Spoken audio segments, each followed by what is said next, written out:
Hello my dear students, कैसे हो आप सब। मैं Lokesh Agrawal accounts by triple M एक बार फिर आपका स्वागत करता हूं। दोस्तों, आज हम लोग क्लास में डिस्कस करने जा रहे हैं एक बेहतरीन चैप्टर कैश फ्लो स्टेटमेंट, जो अलग अलग क्लास में काम आ जाता है। आप अगर बीकॉम सेकंड ईयर में है तो आपके फाइनेंशियल मैनेजमेंट में है, बीकॉम थर्ड ईयर में ऑडिटिंग एंड मैनेजमेंट अकाउंटिंग में है, बीबीए सेकंड ईयर के अंदर भी ये चैप्टर है बेटा हमारा, और क्लास 12th में भी है, और भी कई जगह एमकॉम वगैरह में ये चैप्टर होता है कैश फ्लो स्टेटमेंट। तो आइए जरा सीखते हैं इस चैप्टर को कि क्या है इस चैप्टर के अंदर। देखें, अभी तो बुक पढ़ाई नहीं, आज तो नोट्स की क्लास है। चलो आओ करें आओ शुरू करते हैं बेटा।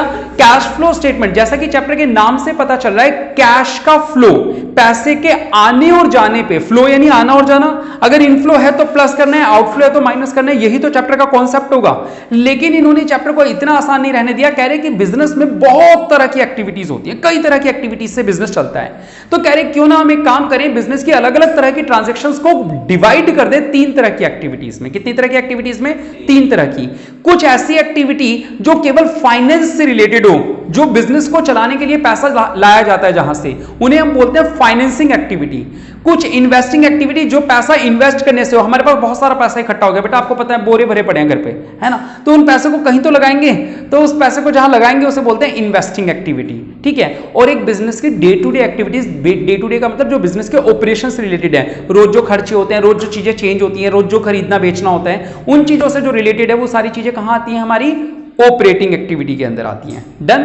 तो हमने पूरी बिजनेस एक्टिविटीज को 3 हिस्सों में डिवाइड किया: ऑपरेटिंग एक्टिविटी, इन्वेस्टिंग एक्टिविटी और financing activity.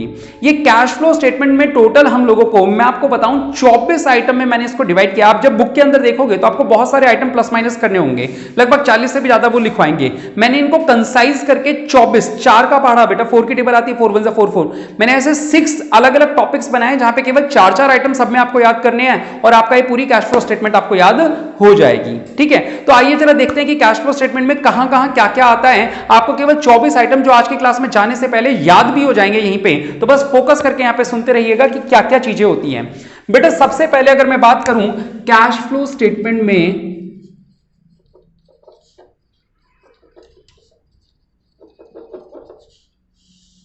Cash flow statement के अंदर जो सबसे पहली एक्टिविटी होती है उसका नाम होता है cash flow from operating activity.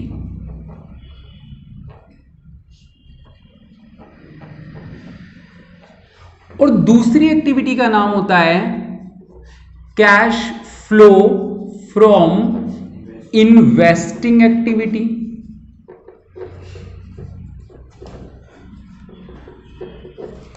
और तीसरी एक्टिविटी का नाम होगा cash flow from financing activity.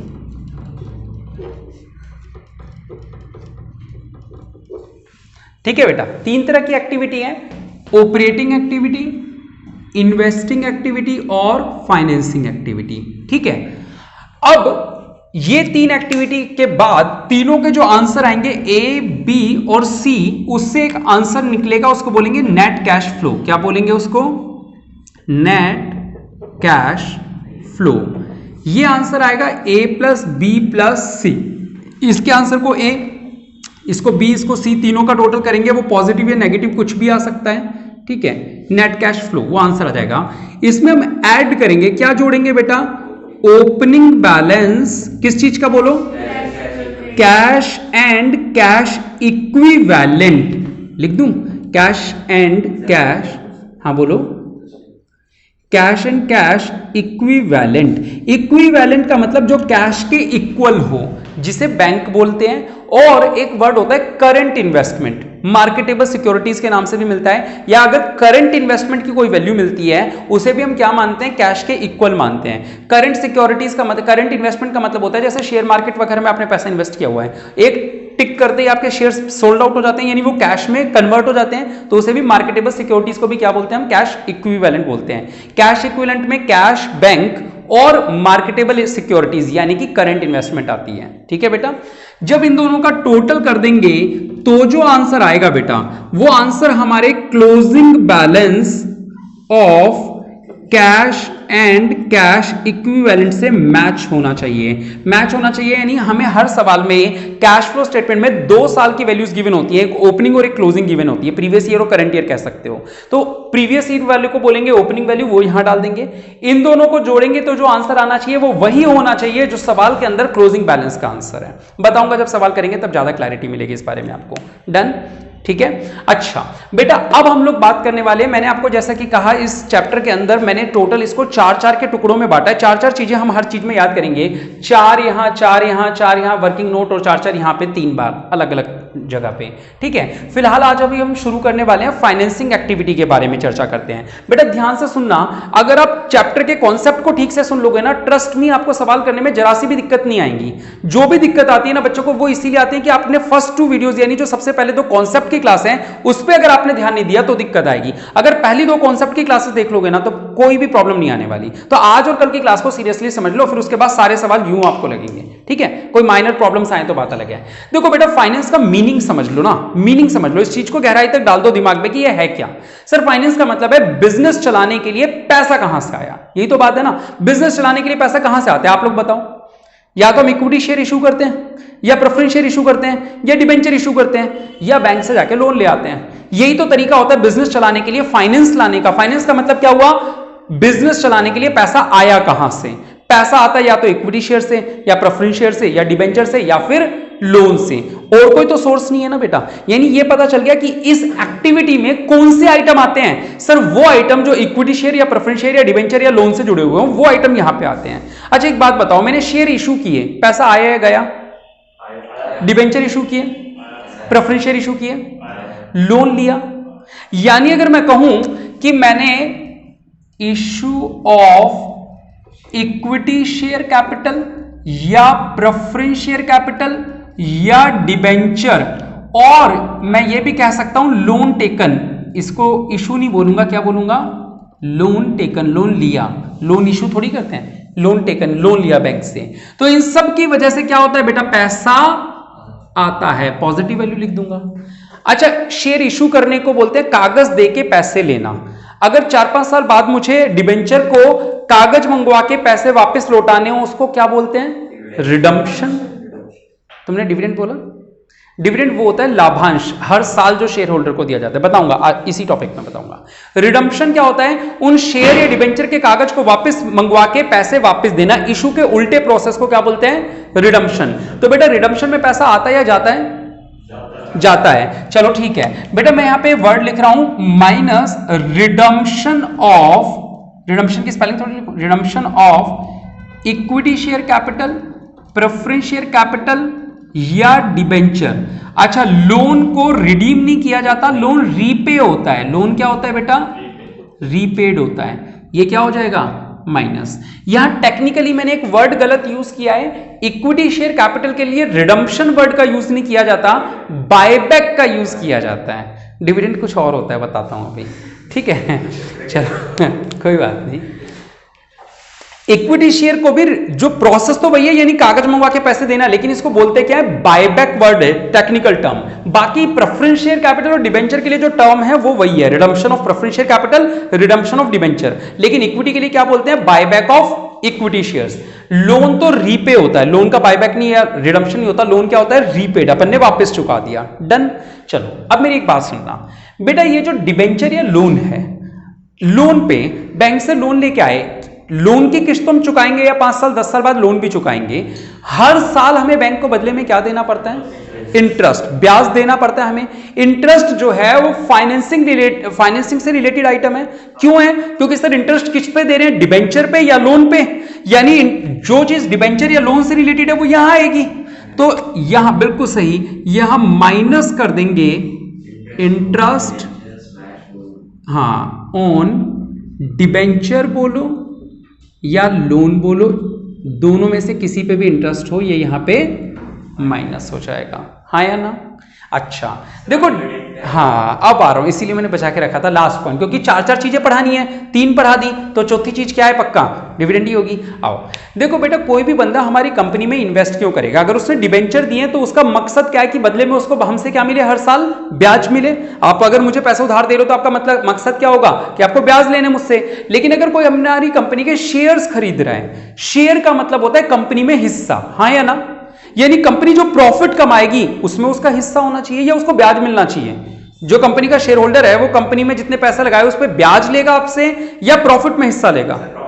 Profit में, क्योंकि वो मालिकों के बराबर है ना, शेयर होल्डर है वो, मालिक है वो, तो वो उसको मालिक का हिस्सा मिलना चाहिए। प्रॉफिट के लाभ के हिस्से को, लाभ के अंश को बोलते हैं लाभांश, और लाभ को इंग्लिश में प्रॉफिट बोलते हैं, अंश को शेयर। यानी जब प्रॉफिट में शेयर बांटा जाता है तो इसका एक टेक्निकल वर्ड दिया जाता है डिविडेंड। क्या वर्ड दिया जाता है? डिविडेंड। तो डिविडेंड क्या होता है? शेयर होल्डर को मिलने वाला वो पैसा जो उनको इन्वेस्टमेंट के बदले हर साल हम देते हैं, प्रॉफिट में शेयर। तो डिविडेंड हम उनको देंगे, या हमारे लिए क्या होगा, पैसा जाएगा। तो जाएगा तो डिविडेंड पेड यहां माइनस होगा। अब डिविडेंड दो तरह के होते हैं, एक वर्ड मिलता है हमें प्रपोज्ड डिविडेंड, ठीक है, प्रपोज्ड डिविडेंड को हम फाइनल डिविडेंड भी बोलते हैं, जो साल के लास्ट में दिया जाता है। एक होता है इंटरिम डिविडेंड, इंटरिम, इंटरिम को हिंदी में बोलते हैं अंतरिम। इसका मतलब होता है ड्यूरिंग द ईयर। मान लो मेरा इस साल बड़ा अच्छा प्रॉफिट हुआ, दिवाली पे मैंने देखा यार इस साल तो खूब प्रॉफिट हो गया, क्यों शेयर होल्डर्स को लास्ट तक वेट करवाएं, एक काम करते हैं थोड़ा पैसा तो अभी दे देते हैं इनको डिविडेंड के रूप में। तो अगर ड्यूरिंग द ईयर मैंने 31 मार्च से पहले ही कभी भी पैसा दे दिया, ठीक है, डिविडेंड का, तो उसको क्या बुलाएंगे, टेक्निकल नाम क्या दिया, इंटरिम डिविडेंड। और 31 मार्च के बाद अगर मैंने पैसा दिया उनको कि भाई इस साल अपन ने इतने रुपए कमाए थे तो ये लो आपका हिस्सा ये बनता है, उसको बोलते हैं फाइनल डिविडेंड या प्रपोज डिविडेंड। ठीक है, डिविडेंड तो डिविडेंड है ना, नाम कोई भी रख दो। तो डिविडेंड पेड चाहे इंटरिम हो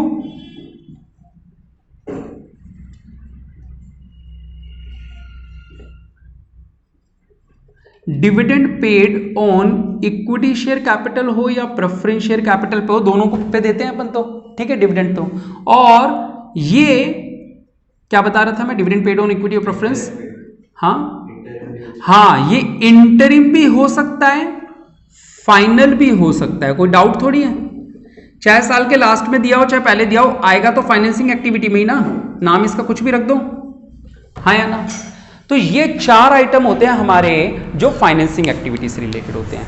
रियल में जब आप फाइनेंसिंग एक्टिविटी खोल के देखोगे तो यहाँ पे लगभग आपको 12-13 आइटम से ज्यादा दिखेंगे जब आप बुक खोल के देखोगे। मैंने सारे यहाँ कवर कर दिए, आप देखो तो 3 ये, 4 ये, 4 यहाँ, 4 यहाँ, 8 तो ये हो गए, 2 यहाँ 10, 2 यहाँ 12, लगभग 12 आइटम आप लोगों ने कवर कर लिया है यहाँ पे।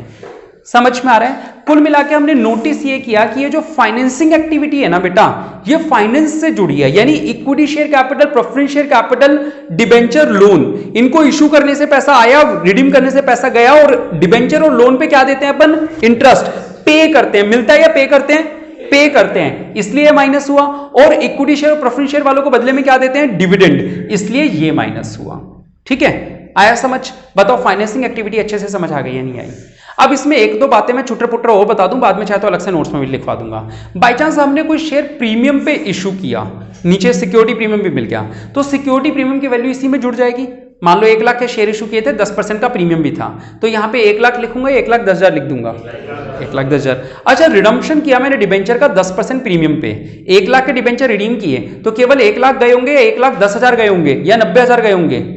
10% प्रीमियम पे रिडीम किया, बिल्कुल सही, 1,10,000 गए होंगे तो 1,10,000 माइनस कर दूंगा, सिंपल सी बात है। अच्छा, डिबेंचर इशू किए डिस्काउंट पे, 5% डिस्काउंट पे 1 लाख वाले, तो आज 1 लाख आया या 95,000 आए, तो 95,000 लिख देंगे, कॉमन सेंस वाली बातें हैं। ठीक है, तो इस तरीके की एक दो चीजें इसके अंदर मिल सकती हैं। एक और स्पेशल आइटम है बेटा, अलग से नोट्स में लिखवा दूंगा आपको कल वाली क्लास में, कल चाहे अगर भूल जाऊं तो याद दिला देना, बैंक ओवरड्राफ्ट। ये एक ऐसा वर्ड है जो इस कैटेगरी का आइटम नहीं है रियल में। बैंक लोन यहां दिखता है, लेकिन हमारे कैश फ्लो स्टेटमेंट में अकाउंटिंग स्टैंडर्ड एक लगता है AS3, उसमें ऐसा लिखा गया है कि बैंक ओवरड्राफ्ट को भी हमें क्या ट्रीट करना है बेटा, फाइनेंसिंग एक्टिविटी ट्रीट करना है। जबकि रियल में अगर हम देखें तो बैंक ओवरड्राफ्ट एक्चुअली मैं तुम्हें दिखाऊंगा अभी बैलेंस शीट को किसी तरीके से लेके जाया गया है। बैंक ओवरड्राफ्ट के बारे में बाद में बात करते हैं, आज की क्लास में या फिर कल की क्लास में बात करेंगे बैंक ओवरड्राफ्ट पे। ठीक है, चलो ये समझ में आया।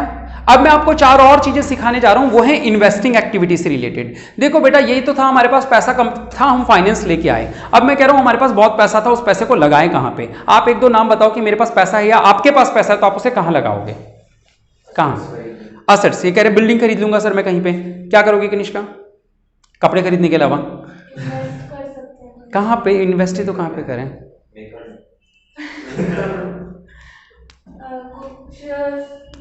शेयर्स में इन्वेस्ट कर देगी, कह रही मैं किसी कंपनी के शेयर्स खरीद लूंगी।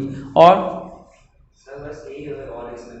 है ना, आप कोई भी फिक्स एसेट्स खरीद सकते हो, आप व्हीकल्स खरीद सकते हो, है ना, आप अपने लिए फिक्स एसेट खरीदते हो जब ज्यादा पैसा होता है तो, है ना, छोटा मोटा खर्चों की बात अलग है। तो इन्वेस्टिंग एक्टिविटी में क्या होता है, हम नॉन करंट इन्वेस्टमेंट में जो आइटम आते हैं, चाहे वो टेंजिबल हो चाहे इंटेंजिबल हो, उनकी बात करते हैं। जैसे हमने लैंड खरीद ली, हमने बिल्डिंग खरीद ली, इंटेंजिबल भी खरीद सकते हैं, गुडविल, पेटेंट, कॉपीराइट, ये चीज़ें खरीदी जाती है ना, ठीक है। मैंने किसी का कॉपीराइट ही खरीद लिया, मैंने कहा आरबीडी की सारी किताबों पे आज के बाद मेरा नाम होगा AAA, है ना, हाँ, तो आरबीडी से खरीद लिया कॉपीराइट उसका। वीडियो में भी AAA बोलो। क्लियर है? चलो, मैं बता क्या रहा था, भूल गया। हाँ, हमने लैंड, बिल्डिंग, प्लांट, मशीनरी, ये सब चीज़ें खरीदते हैं। ये सारी चीज़ें टेंजिबल या इंटेंजिबल एसेट्स होती हैं। तो ये चीज़ें जब हम खरीदते हैं, सॉफ्टवेयर्स हो गए, इंटेंजिबल एसेट्स हो गए, तो सॉफ्टवेयर खरीदते हैं ना अपन लोग, है ना, तो ये चीज़ें जब खरीदते हैं इसे बोलते हैं इन्वेस्ट करना पैसे को, ठीक है। तो पैसे को इन्वेस्ट कहाँ किया जाता है, आओ जरा इसके बारे में बात करते हैं। बेटे जब पैसे को इन्वेस्ट करते हैं, हम किसी फिक्स एसेट्स को खरीदते हैं तो पैसा आता है या जाता है? कैश जाता है, बिल्कुल सही। इसमें जो पहला आइटम है वो माइनस का है, परचेज ऑफ फिक्स्ड असेट्स या फिर इन्वेस्टमेंट्स, या फिर इन्वेस्टमेंट। जैसा कि इसने कहा कि सर मैंने शेयर खरीद लिए, म्यूचुअल फंड्स में इन्वेस्ट कर दिया, है ना, तो ये चीजें क्या है, हमने इन्वेस्ट कर दिया। शेयर खरीदते जब हम किसी कंपनी के, अपने शेयर की बातें करें, हमने किसी और के शेयर खरीदे, तो इसका मतलब क्या हुआ, हमने पैसा इन्वेस्ट किया, तो यानी पैसा गया। अच्छा, जब यही चीजें बेच देंगे, मैंने फर्नीचर बेच दिया, व्हीकल बेच दिया, बिल्डिंग बेच दी, तो पैसा आएगा, तो इसको बोलेंगे सेल ऑफ फिक्स्ड असेट्स या फिर इन्वेस्टमेंट। शेयर सेल कर दोगे तो पैसा आएगा। डन। अच्छा, अब एक बात सुनो, जैसा आपने यहां सीखा डिबेंचर और लोन पे इंटरेस्ट पे करते हैं, एक बात बताओ, यहां इन्वेस्टमेंट, हाँ नहीं, डेप्रिसिएशन एक नॉन कैश एक्सपेंस से बाद में बात करेंगे, हाँ वही बताता हूं। जैसे मान लो इन्वेस्टमेंट की बात करें, इसने इन्वेस्टमेंट किया, इन्वेस्टमेंट करने के अलग अलग ऑप्शन हो सकते हैं, इसने शेयर्स में इन्वेस्ट कर दिया हो या इसने बैंक में फिक्स डिपॉजिट करवा दिया हो, कर सकते हैं ना। जनरली इंसान क्या करता है, बैंक में एफडी करवा देता है, ज्यादा पैसे होते हैं तो, ताकि थोड़ा परसेंटेज ब्याज ज्यादा मिल जाए और रिस्क भी नहीं होता, बैंक में एफडी करवाने पे सेफ होता है अपना पैसा, है ना। तो अब अगर इसने बैंक में एफडी करवाई है इन्वेस्टमेंट के रूप में, तो वहां से बदले में इसको हर साल क्या मिलेगा। और अगर इसने शेयर खरीदे हैं या म्यूचुअल फंड खरीदे तो क्या मिलेगा बदले में, पता है किसी को म्यूचुअल फंड या शेयर खरीदने पे क्या मिलता है? नालायकों, जब किसी ने अपनी कंपनी के शेयर खरीदे हैं तो आप उसको बदले में क्या दे रहे हैं? तो अगर किसी और के शेयर हम खरीदेंगे तो हमें बदले में क्या मिलेगा? तो ऐसा हाँ सब ब्लैंक हो रखे थे। जब डिविडेंड दे रहे हैं अपन किसी और को, तो अपन किसी का खरीदेंगे तो अपन को भी तो डिविडेंड मिलेगा। यानी ये जो अपन इन्वेस्टमेंट करते हैं, सुनना बेटा इंपॉर्टेंट बात बता रहा हूं, ये जो अपन इन्वेस्टमेंट करते हैं, यहां से दो तरह की चीजें हमें मिल सकती हैं। हमें इंटरेस्ट भी मिल सकता है, हो सकता है बैंक में एफडी करवाई हो तो इंटरेस्ट रिसीव हो जाए, या हमने कहीं शेयर वेयर म्यूचुअल फंड्स खरीदे हुए तो हो सकता है हमें डिविडेंड भी मिल जाए। अब जैसे कि साहिल ने कहा कि सर मैंने तो एक बिल्डिंग के कॉम्प्लेक्स खरीद के रख दिया, है ना, बिल्कुल सही। तो कह रहे सर मैंने बिल्डिंग में इन्वेस्ट कर दिया, वहां से हमें बदले में क्या आ रहा है बेटा, रेंट रिसीव हो रहा है, हाँ या ना। तो वो जो रेंट रिसीव हो रहा है वो भी इन्वेस्टिंग की वजह से ही तो हो रहा है। अगर ये पैसा इन्वेस्ट नहीं करता तो रेंट रिसीव होता नहीं ना। तो रेंट रिसीव्ड जो एक इनकम है वो भी तो इसी वजह से हो रही है। तो ये हमारा हो जाता है इन्वेस्टिंग एक्टिविटी। यानी अगर इन्वेस्टिंग एक्टिविटी को समराइज करें हम लोग, तो इन्वेस्टिंग एक्टिविटीज के अंदर हमने क्या देखा, सर पैसा आपने इन्वेस्ट कहां किया ये उसके बारे में चर्चा है, ठीक है। आप पैसे को लैंड बिल्डिंग में इन्वेस्ट करते हो, पैसा गया, लैंड बिल्डिंग को बेच देते हो, पैसा आ गया। सर लैंड या बिल्डिंग को किराए पे चढ़ा दिया तो रेंट रिसीव हो गया। सर हमने शेयर या डिबेंचर खरीदे, पैसा गया, शेयर या डिबेंचर बेच दिए, पैसा आया। डिबेंचर पे मिलता है इंटरेस्ट और शेयर्स पे मिलता है डिविडेंड, यानी इंटरेस्ट और डिविडेंड रिसीव हुआ तो यहां पे आएगा। अब देखो एक छोटी सी बात पूछता हूं, जल्दी से मैं आपसे 8 ही चीजें लर्न करवाई हैं, 8 चीजों पे एक पर रैपिड फायर खेल लें कि कितना आपको याद हुआ है। केवल 8 छोटे से ही तो आइटम है, अभी तो 16 आइटम बाकी है, इसके 8 आइटम पूछ रहा हूं मैं केवल, ठीक है। अब बोर्ड की तरफ मत देखना, मेरी तरफ देखेंगे सब लोग, ठीक है। इधर देखो बेटा, एक बहुत छोटी सी बात सवाल पूछता हूं मैं आपको, रैंडमली कोई भी वर्ड बोलूंगा, आपको बतानी ये इन्वेस्टिंग है या फाइनेंसिंग है, ठीक है। इक्विटी शेयर्स इशूड, हाँ ठीक है, very good. Shares purchased, investing activity. Share purchase किए हमने, देख लो दोनों में डिफरेंस। जब हम इक्विटी शेयर इशू करते हैं तो वो फाइनेंसिंग से है क्योंकि हमने अपने शेयर इशू किए हैं, और जब हम क्या करते हैं दूसरी कंपनी के शेयर परचेज करते हैं तो वो क्या है, इन्वेस्टिंग। एक्चुअली यही क्लैश करवाना चाहता था मैं, ठीक है। अभी एक और क्लैश होगा, देखना। Dividend received, interest paid, dividend paid, interest received. ठीक है, चलो आप लोग फंसे नहीं। यहां पे भी एक फंसने वाली बात बच्चे जनरली ये करते हैं कि बच्चे अभी तो आपको शायद याद है, पता नहीं कितना अभी आपको याद हुआ है रियल में, क्योंकि आपने सेकंड ईयर पढ़ा हुआ है इसलिए आपको याद होगा। होता क्या है, बच्चा डिविडेंड रिसीव्ड और डिविडेंड पेड या इंटरेस्ट रिसीव्ड और इंटरेस्ट पेड के बीच में डिफरेंस ही नहीं कर पाता। उसे इंटरेस्ट वर्ड याद रखता है, रिसीव्ड और पेड भूल जाता है। मैं यहां रेड मार्कर से हाईलाइट कर रहा हूं आप लोगों को, ये जो पेड वाले टॉपिक है ना, ये फाइनेंसिंग के अंदर है, और ये जो रिसीव्ड वाले हैं ये किसके अंदर है, इन्वेस्टिंग में। क्यों है, उसका कारण क्या है, सर इन्वेस्टिंग में आपने कहीं इन्वेस्टमेंट करी है इसलिए आपको इंटरेस्ट और डिविडेंड मिलता है, और सर फाइनेंसिंग के अंदर ये पेड क्यों है, क्योंकि आपने लोगों से शेयर या डिबेंचर्स ले रखे हैं तो आपको इंटरेस्ट या डिविडेंड पे करना पड़ता है। बेटा शेयर से डिबेंचर से पैसे ले रखे हैं, है ना, तो अपन को बदले में इंटरेस्ट पे करना पड़ता है। तो ये वर्ड डिफरेंस समझ पा रहे हो, इंटरेस्ट रिसीव्ड भी वर्ड है, पेड भी वर्ड है। रिसीव्ड कौन सी एक्टिविटी से रिलेटेड है, इन्वेस्टिंग से, जबकि पेड कौन सी से रिलेटेड है, फाइनेंसिंग से। जिस दिन सवाल करेंगे उस दिन देखते हैं उलझते हो या नहीं उलझते, क्योंकि जनरली बच्चे इसके अंदर उलझ जाते हैं कई बार। क्लियर हो रहा है कॉन्सेप्ट, चलो ठीक है। आपने 8, यानी अगर मैं बोलूं अगर 3 तरह की एक्टिविटी हो तो आपने 2 एक्टिविटी कवर कर ली। सोचो बस अब तो एक ही कवर करनी है ना, इन्वेस्टिंग और फाइनेंसिंग तो हो गई कवर, अब केवल कौन सी करनी है, ऑपरेटिंग। यानी आपने 2/3 पार्ट पढ़ लिया, किसी चीज के 3 पार्ट हैं, आपने 2/3 पार्ट पढ़ लिया। अब तो क्या पढ़ना है आपको, छोटा सा 1/3 पार्ट पढ़ना है, बस 1/3 पार्ट पढ़ना है, ठीक है। करें, दोनों से बड़ा है वो भी हाँ डबल है, दोनों का भी डबल है हाँ एग्जैक्टली। टोटल 24 आइटम हमें याद करने हैं, अभी आपने 8 आइटम का किए, 3 गुना पढ़ना है अभी आपको, ठीक है। चलो नहीं पूरे ही पढ़ेंगे। आओ देखो बेटा, सबसे पहले जब मैं आपको बताऊं, यहां पे जो बात शुरू होती है cash flow from operating activity में, तो बात शुरू होती है प्रॉफिट बिफोर टैक्स से। किससे बात शुरू होती है बेटा, प्रॉफिट बिफोर टैक्स से, ठीक है। और ये प्रॉफिट बिफोर टैक्स डायरेक्ट सवाल में गिवन नहीं होता, हमें वर्किंग नोट 1 बना के निकालना पड़ता है। कैसे निकालना पड़ता है, वर्किंग नोट 1 से निकालना पड़ता है। और वर्किंग अभी बताऊंगा ना सब, ये रहा ना प्रपोज डिविडेंड, ये रहा फाइनल डिविडेंड को ही प्रपोज डिविडेंड बोलते हैं, ठीक है। अच्छा, वर्किंग नोट नंबर 1 अभी दिखाऊंगा कुछ और। प्रॉफिट बिफोर टैक्स हमें पता नहीं होता, वो बनाने के लिए हमें पहले वर्किंग नोट नंबर 1 बनाना पड़ता है। वर्किंग नोट 1 की जो शुरुआत होती है, यानी अगर हम बोले रियल में जो आंसर की शुरुआत है वो यहीं से ही है। पहली एक्टिविटी ऑपरेटिंग होती है, ऑपरेटिंग की शुरुआत करने के लिए पहले पीबीटी चाहिए, पीबीटी के लिए पहले यहां से शुरुआत करनी पड़ेगी, यानी आंसर की रियल शुरुआत वर्किंग नोट नंबर 1 से है। वर्किंग नोट नंबर 1 में सबसे पहले हम लिखते हैं net profit for the year, यानी इस साल कंपनी ने कितने रुपए कमाए, net profit for the year.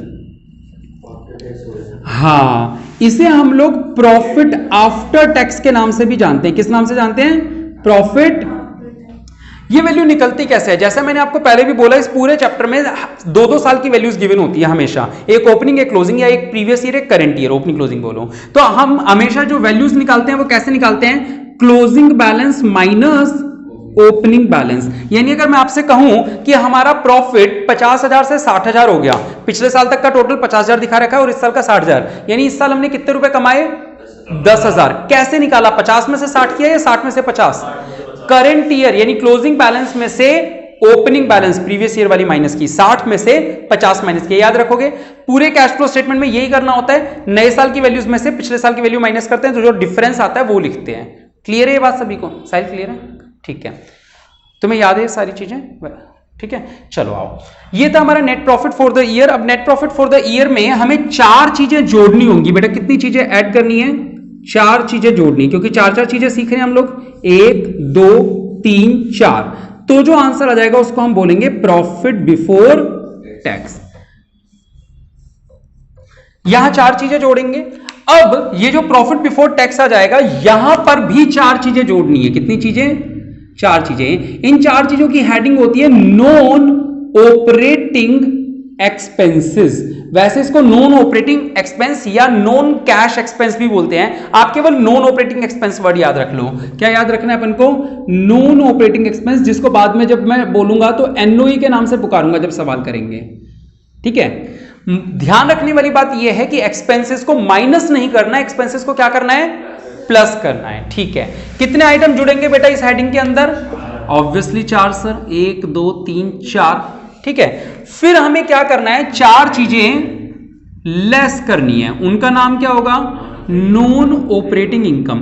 बेटा नॉन ऑपरेटिंग वर्ड से मीनिंग क्या निकलता है? सर ऐसा खर्चा या ऐसी इनकम जो इनकम तो है, हम ये मना नहीं कर रहे कि इनकम तो है, बस वो बिजनेस के ऑपरेशन से रिलेटेड नहीं है, नॉन ऑपरेटिंग है।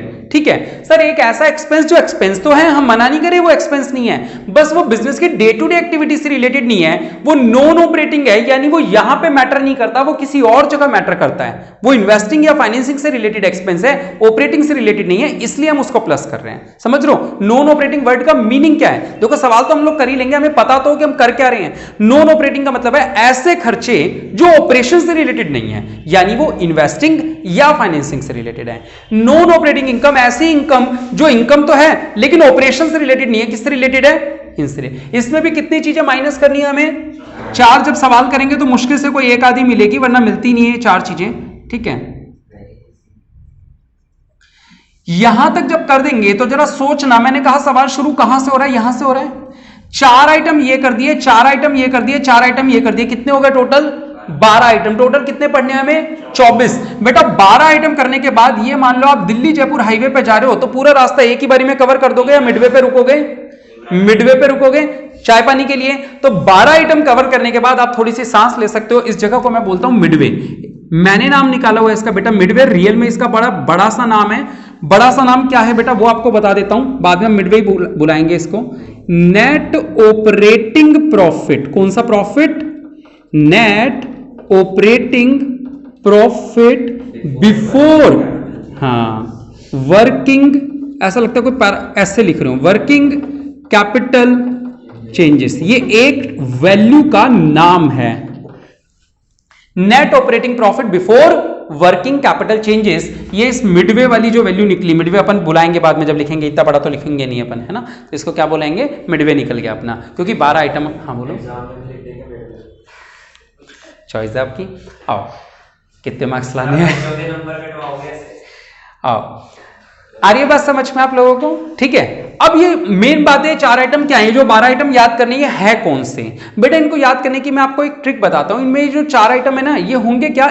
एक आइटम एक अलग और 3 आइटम कहीं ना कहीं किसी चीज से लिंक्ड है। मैं वो लिंक समझाऊंगा आपको याद करने का तरीका बताऊंगा ताकि आप कंफ्यूज ना हो। यहां पे भी 4 चीजें ऐड करनी है, यहां भी ऐड करनी है, तो दोनों रियल में एक्सपेंस ही होते हैं, लेकिन कैसे याद रहेगा कौन सा कहां का है, उन चीजों को समझना। इसलिए मैंने कहा आज की क्लास को अगर ध्यान से सुन लेंगे तो सवाल करने में दिक्कत नहीं आएगी। ठीक है, एक बात बताओ, प्रॉफिट आफ्टर टैक्स का मीनिंग क्या हुआ? कि टैक्स माइनस हो रखा है या नहीं हो रखा? क्या मीनिंग हुआ इसका? टैक्स माइनस हो रखा है। और प्रॉफिट बिफोर टैक्स का मतलब नहीं हो रखा। मुझे अगर आफ्टर टैक्स से बिफोर टैक्स में जाना है तो टैक्स को क्या करना पड़ेगा? प्लस करना पड़ेगा। यानी कि हम यहां पे जो पहला आइटम जोड़ेंगे उसका नाम है, पहला कोई से भी नंबर पे लिख सकते हो, ऊपर नीचे वैसे बता रहा हूं, प्रोविजन फॉर टैक्स। ये इसमें प्लस हो जाएगा, हाँ या ना? ये तो अलग हो गया। ये अलग क्यों याद रह सकता है? क्योंकि सर आफ्टर टैक्स से बिफोर टैक्स पे जाना है तो हमने याद कर लिया प्रोविजन फॉर टैक्स। सर ये तो नहीं भूलेंगे, क्योंकि आफ्टर टैक्स से बिफोर टैक्स पे जाने के लिए टैक्स को ऐड करना पड़ेगा। अब जो 3 आइटम है ना बेटा, वो 3 आइटम कहीं ना कहीं शेयर होल्डर से रिलेटेड है। किससे रिलेटेड है बेटा? शेयर होल्डर से रिलेटेड है। ये मैं तकनीक बता रहा हूं याद करने की, सुनना बेटा। प्रपोज्ड डिविडेंड यानी साल के लास्ट में दिया जाने वाला डिविडेंड, जिसको हम फाइनल डिविडेंड भी बोलते हैं। ठीक है, प्रपोज डिविडेंड किसको देते हैं अपन? शेयर होल्डर को देते हैं ना। डिविडेंड किसको देते हैं?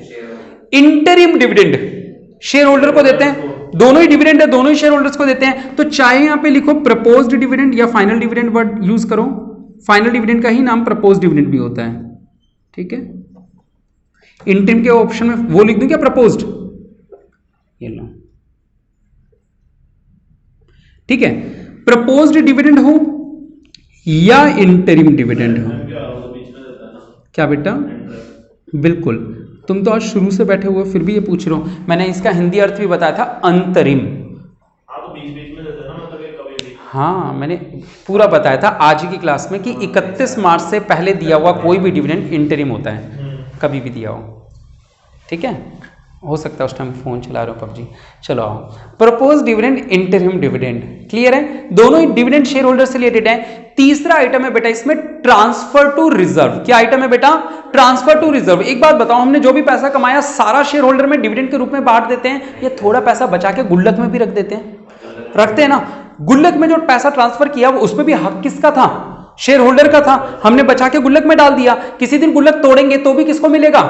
यानी आज अगर हमने गुल्लक में कुछ पैसा डाला है तो वो भी तो यहीं पे होगा ना, और उसकी वजह से प्रॉफिट कम हुआ होगा। तो यानी यहां पे ट्रांसफर टू रिजर्व्स, अगर आपने किसी रिजर्व में पैसा ट्रांसफर किया था तो वो भी यहां पे ही जुड़ जाएगा, हाँ या ना? 4 आइटम याद हुए? 4 आइटम में से एक तो आपको याद हो गया सर, आफ्टर टैक्स से बिफोर टैक्स पे जाने के लिए टैक्स को जोड़ना है, जिसका नाम होता है प्रोविजन फॉर टैक्स। और 3 आइटम कौन से हैं sir? Propose dividend, interim dividend, क्योंकि शेयर होल्डर को डिविडेंड दिए जाते हैं, और अगर कोई गुल्लक में पैसा डाला, यानी ये वो पैसा जो मिलना तो इन्हीं को था। यानी आज सोचो मैं कमाई लेके बैठा हूं, मैं कंपनी हूं, मैं इतनी सारी कमाई लेके बैठा हूं, आप सबकी नजरें पड़ी, अरे आज सर इतने पैसे बांटने वाले हैं, इतने पैसे बांटने वाले हैं। मैंने क्या किया, थोड़े से पैसे लेके गुल्लक में डाल दिए, है ना? तो आप लोगों को क्या लगा, कोई बात नहीं सर, कब तक बचाओगे, किसी दिन गुल्लक भरेगा तो तोड़ के बांटोगे, तो हमें ही बोनस शेयर के रूप में कैसे भी। तो यानी ये भी पैसा आप लोगों से ही रिलेटेड था। इंटरिम डिविडेंड हो, फाइनल डिविडेंड हो, प्रपोज डिविडेंड हो, या फिर आपका क्या हो, ट्रांसफर टू रिजर्व। 4 चीजें याद हो गई। 4 चीजें याद करने का तरीका, एक तो टैक्स, बाकी 3 चीजें शेयर होल्डर से रिलेटेड हो गई। जब मैं बात करता हूं नॉन ऑपरेटिंग एक्सपेंस की, तो अगर आप ध्यान से देखो तो यहां पे कोई एक्सपेंस नहीं है, ये तीनों चीजें कोई खर्चा नहीं है। यहां पे मैं खर्चों की बात करने वाला हूं, P&L के डेबिट साइड में जो दिखती हैं, दिखती ये भी हैं, लेकिन ये कुछ और चीजें, रियल खर्चे जो आपको दिखते हैं।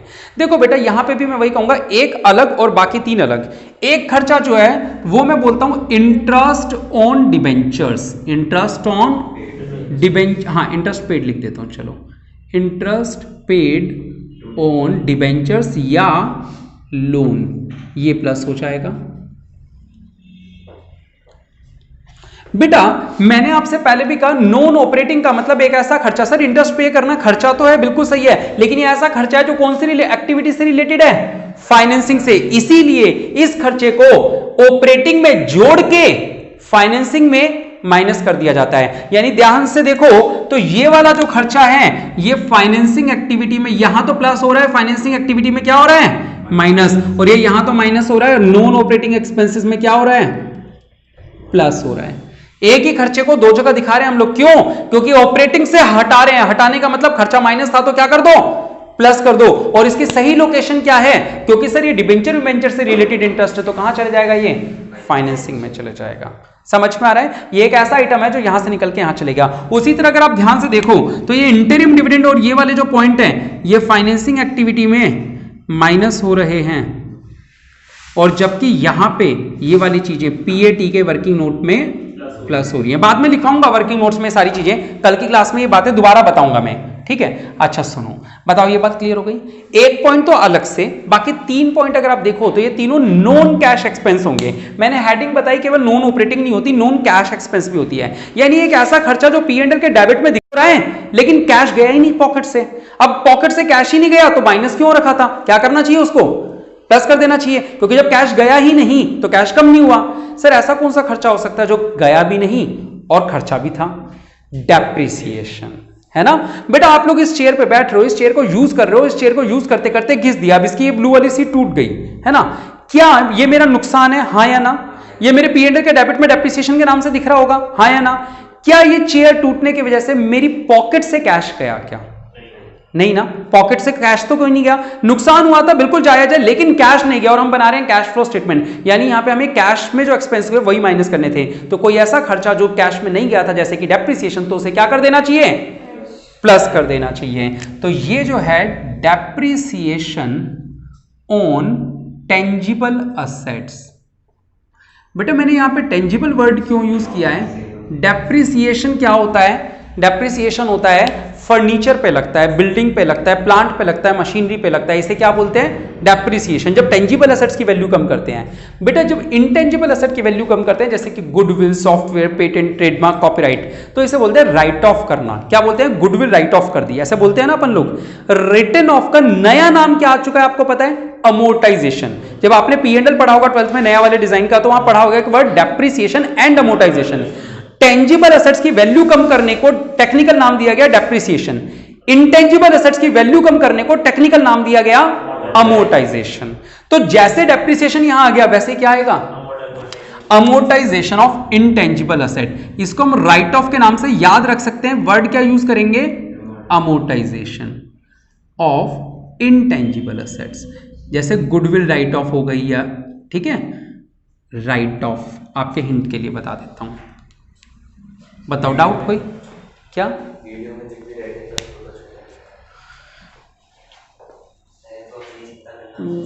बच्चे देख लेंगे कैसे देखना है उन्हें, कोई बात नहीं। ये वैसे जूम भी हो सकता है।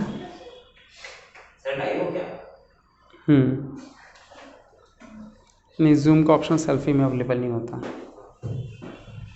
हाँ, तो अब तीसरा खर्चा और है। हाँ बोलो। हाँ, तुम फर्स्ट के बाद ही बोल गए थे वो, है ना? Loss on sale of fixed assets. ठीक है बेटा, मैंने ये फर्नीचर 750 रुपए की चेयर खरीदी थी और इसे आज मैंने 300 रुपए में बेच दी। मेरा नुकसान हुआ या नहीं हुआ? 450 का हुआ। क्या मेरी जेब से आज 450 रुपए गए? क्या आज तो जेब से 450 नहीं गए ना, यानी नुकसान था, जायज है, लेकिन जेब से पैसा नहीं गया, यानी नॉन कैश एक्सपेंस था। क्या? Loss on sale of fixed assets. इसके मन का निकल गया ना कि हाँ ये लिखना। डन। अब मैंने आपसे कहा कि इसको याद कैसे करना है। मैंने आपसे कहा एक चीज अपने आप में अलग और तीन चीजें एक लिंक से रिलेटेड हैं। अगर आप ध्यान से देखो तो इन तीनों, ये तीनों की तीनों चीजें कहीं ना कहीं फिक्स्ड एसेट से रिलेटेड हैं, चाहे टेंजिबल हो चाहे इंटेंजिबल।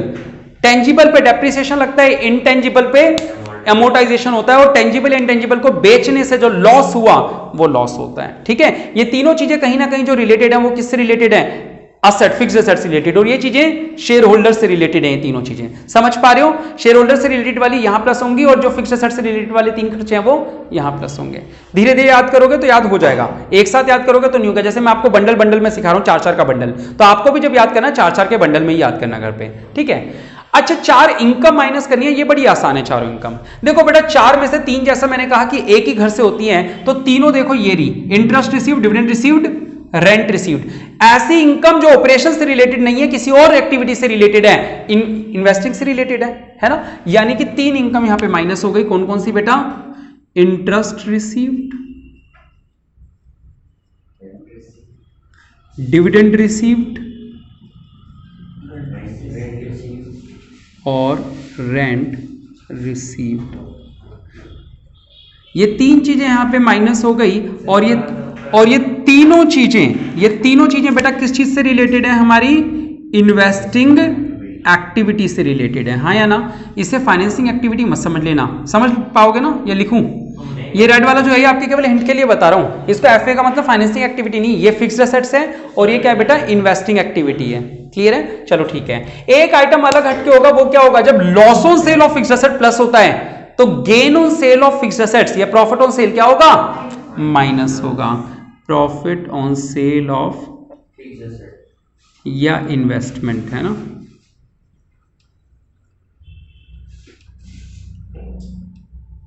ये माइनस हो जाएगा। कोई डाउट किसी को?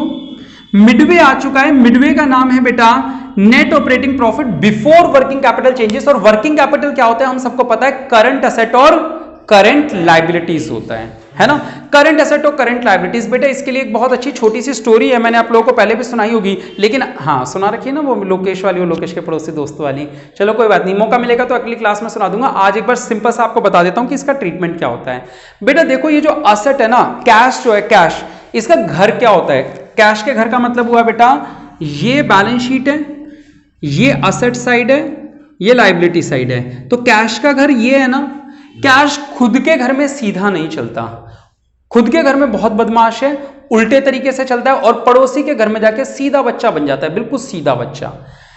खुद के घर में उल्टे काम करता है, यानी कि असेट अगर बढ़ती है तो माइनस, और कम होती है तो प्लस। लेकिन पड़ोसी के घर में जाके बड़ा सीधा बच्चा बन जाता है ये। अगर लायबिलिटी साइड में कोई भी चीज बढ़ती है तो प्लस, घटती है तो यानी आपको याद क्या रखना है, कैश फ्लो स्टेटमेंट में कैश कैसे ट्रीट करता है। घर में तो बहुत शैतान है, पड़ोसी के घर में सीधा है, तो यानी पड़ोसी के घर में सीधा चलेगा और खुद के घर में उल्टा चलेगा। तो आपको जो याद रखने की बात है वो ये है कि अगर इंक्रीज इन करंट असेट है, decrease in current asset, increase in current liability, decrease in current liability.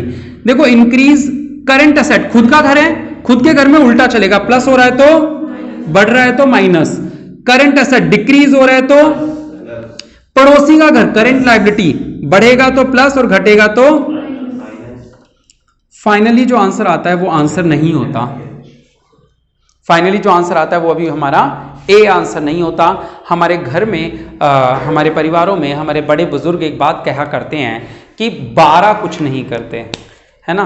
12, अगर आप घर में मान लो पानी के गिलास जचाएं तो 12 मत जचाओ, ये चीज़ है तो 12 मत करो, ऐसा कहा जाता है। गर्ल्स लोग ज़्यादा जानते होंगे, बॉयज़ को घर में टोका टाकी ज़्यादा होती नहीं है, करते भी नहीं है काम अपन, है ना। गर्ल्स लोग करती हैं तो ऐसे 12 मत करो, ये मत करो, है ना। इनफैक्ट आप लोगों को तो हद जान के हैरानी होगी, मैंने ब्लू वाली चेयर्स 12 खरीदी, मेरी मम्मी को ओपनिंग पे बुलाया मुहूर्त पे, जब दिल्ली से आई मम्मी तो यहाँ पे आके मम्मी बोलती 12 चेयर्स, 12 तो नहीं होनी चाहिए बेटा, है ना। मैंने कहा आ गई, नहीं मैंने कहा आ गई तो आ गई, ठीक है। खैर जो मानता है वो अपने तरीके से करता है। 12 हैं बेटा ब्लू चेयर्स टोटल। तो खैर क्या कहाँ बात थे हम, हाँ, तो क्योंकि ये कितने आइटम हो गए 12। अब बड़े बुजुर्गों ने कहा यार 12 शुभ नहीं होता है, एक और जोड़ दो अपनी तरफ से या घटा दो, कुछ भी कर दो।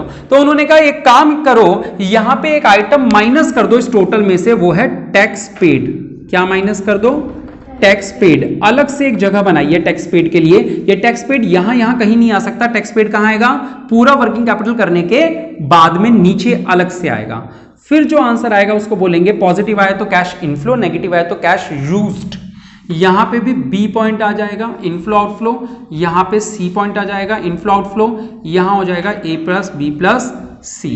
ठीक है, आ रहा है समझ में। तो टैक्स पेड लास्ट में हमारा माइनस हो जाता है। क्लियर है। तो ये तीन चीजें अगर मैं आपसे कहूं, ये तीन चीजें अगर हम देखें तो ये NOI में, ये तीन नहीं सॉरी नीचे वाली तो NOI में माइनस होती है ना, नॉन ऑपरेटिंग इनकम में माइनस हो जाती है। और ये वाली चीजें वहां पर टैक्स पेड ये रहा बेटा, एक ये रहा, है ना। कल बताऊंगा मैं आप लोगों को 2-3 वर्किंग नोट, एक प्रोविजन फॉर टैक्स, एक प्रपोज्ड डिविडेंड, एक फिक्स्ड एसेट्स को खरीदने बेचने पे कैसे अकाउंटिंग होती है, एक बैंक ओवरड्राफ्ट वाला ट्रीटमेंट। ठीक है, तो इस तरीके से कल 3-4 वर्किंग नोट हम लोग पढ़ेंगे नेक्स्ट क्लास में। आज हमने जो पढ़ा है, क्या मैं इसको एक बार समराइज करूं या आप लोगों को हो गया, या एक बार पूरा समराइज कर दूं, इसमें क्या था, कर दूं, फोटो तो भेज देंगे, एक बार समराइज कर देते हैं। बेटा देखो, सबसे पहले ऑपरेटिंग एक्टिविटी में वर्किंग नोट बनता है PAT से PBT पे जाने का। PAT से PBT पे जाना है यानी कि टैक्स को जोड़ना है, प्रोविजन फॉर टैक्स जोड़ना है। तीन चीजें शेयर होल्डर से रिलेटेड जोड़नी है, प्रपोज डिविडेंड, इंटरिम डिविडेंड और ट्रांसफर टू रिजर्व। आ गया प्रॉफिट बिफोर टैक्स, यहां आ गए। इसमें जो ऐड होता है उसकी हेडलाइन है non operating expense oblique non cash expense. Sir non operating में तो वर्ड आ जाएगा interest on long term borrowing, यानी कि इंटरेस्ट ऑन डिबेंचर या इंटरेस्ट ऑन लोन कह सकते हो। उसके अलावा जो तीन आइटम है वो फिक्स्ड एसेट से रिलेटेड है सर, डेप्रिसिएशन, अमोर्टाइजेशन और लॉस ऑन सेल। हो गया। 4 आइटम माइनस होती है नॉन ऑपरेटिंग इनकम के नाम से। 3 तो सर इन्वेस्टिंग एक्टिविटी से रिलेटेड है। कौन कौन सी sir, rent receive, dividend received, interest received. और एक सर ऊपर वाले में लॉस था तो इस वाले में प्रॉफिट हो गया। अब जो 12 आइटम करने के बाद आंसर आया उसमें हम आधा रिलैक्स हो जाते हैं, बोलते हैं और मिडवे आ गया। क्या बोलते हैं, मिडवे आ गया। मिडवे का बड़ा सा नाम है net operating profit before working capital changes. अब क्योंकि वर्किंग कैपिटल का चेंज करना बाकी है, और वर्किंग कैपिटल का मतलब क्या होता है, करंट एसेट और करंट लायबिलिटी। करंट एसेट घर के अंदर उल्टा चलता है, करंट एसेट इंक्रीज हुई है तो माइनस और डिक्रीज हुई है तो प्लस। पड़ोसी के घर में सीधा बन जाता है, लायबिलिटी बढ़ी तो प्लस और घटी तो माइनस। फिर हमारा जो आंसर आता है, वैसे तो वो ऑपरेटिंग एक्टिविटी का फाइनल आंसर होना चाहिए था, लेकिन उसमें लास्ट स्टेप पेंडिंग होता है, क्या, टैक्स पेड का। कल इसके वर्किंग नोट की चर्चा करेंगे टैक्स पेड की। फिर हम बात करते हैं बेटा इन्वेस्टिंग एक्टिविटी की। इन्वेस्टिंग एक्टिविटी के अंदर हम बात करें तो इन्वेस्टमेंट से रिलेटेड आइटम आते हैं। जैसे कि आपने परचेज करा फिक्स्ड एसेट्स कोई भी, या इन्वेस्टमेंट खरीदी तो पैसा गया, सेल करी तो पैसा आया। बेटा आपने इन्वेस्टमेंट करी अगर शेयर या डिबेंचर में तो आपको इंटरेस्ट या डिविडेंड रिसीव होता है, हाँ या ना, रिसीव्ड वाला इसमें प्लस होता है। और अगर आपने लैंड बिल्डिंग खरीद ली थी तो किराए पे चढ़ाई होगी तो रेंट भी रिसीव होगा, यहां प्लस हो जाएगा। बात करते हैं फाइनेंसिंग एक्टिविटी की। फाइनेंस यानी कि बिजनेस चलाने के लिए पैसा कहां से आया? पैसा आता है इक्विटी से, प्रेफरेंस से, या डिबेंचर से, या लोन देके। इनको अगर इश्यू कर रहे हैं तो पैसा आता है, और अगर रिडीम कर रहे हैं तो पैसा जाता है। सर डिबेंचर और लोन के बदले में हर साल इंटरेस्ट पे करना पड़ता है, पेड यहां माइनस होता है। और सर जो इक्विटी या प्रेफरेंस शेयर होते हैं उन पे डिविडेंड पे होता है, वो यहां पे माइनस होगा। तो यहां तक करने के बाद जो आंसर आता है उसे बोलते हैं नेट कैश इनफ्लो या आउटफ्लो, ए प्लस बी प्लस सी का आंसर। उसमें ऐड कर देते हैं opening balance of cash and cash equivalent, तो जो आंसर आता है वो वही होना चाहिए जो सवाल के अंदर क्लोजिंग बैलेंस है कैश एंड कैश इक्विवेलेंट का। ये स्टेटमेंट बनाने के लिए कुछ वर्किंग नोट्स की जरूरत होती है जो हम लोग कल की क्लास में करने वाले हैं, तो नेक्स्ट क्लास को बिल्कुल भी मिस मत कीजिएगा। आज की क्लास कैसी लगी लाइक और कमेंट करके जरूर बताइएगा, अच्छी लगे तो दोस्तों के साथ शेयर भी कीजिएगा। बहुत बहुत शुक्रिया। जय हिंद, जय भारत।